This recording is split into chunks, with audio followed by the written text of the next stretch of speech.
tata bụkwa n'oge ọmụmụ asụsụ Igbo ka anyị ka nọkwa n'ime anyị ka nọkwa n'iji mkpụrụ abịrị ndị a emebe mkpụrụ okwu. Cheta na anyị emeela a b ch d g a b ch d f g. Anyị nọ na mgbe n'oge ugbu a. Ngwa ka anyị lekwa ọmụmatụ ndị anyị ji mkpụrụ abịrị mgbe. Nke a mgbochi ume gbara mkpị. G na b emekọtara ọnụ ọ bụrụ mgbe. Ka anyị lee anya na ọmụmatụ ndị nke anyị ji ya mepụta. Ọmụmatụ nke mbụ, gbe na a bụ gịnị? Gbaa, gbaa. O menere ihe a nghọta ya dị ụzọ abụọ. Nkubi gbaa ọsọ, that is run.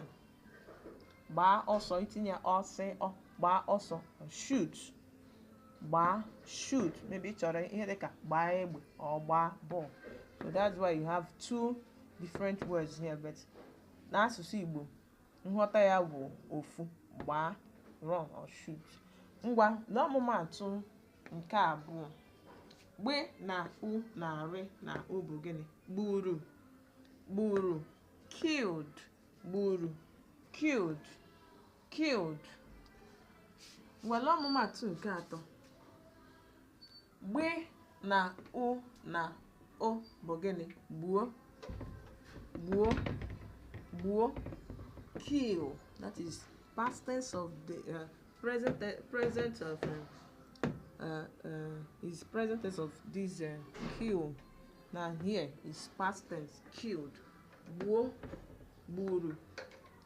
Ngwa ọmụmatụ nke anọ, gbe na a na t na a, gbata, gbata, fetch, gbata, fetch.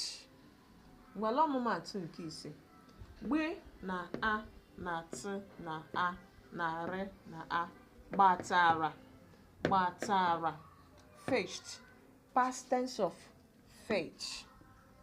N'asụsụ Igbo a na-akpọ ya gbata.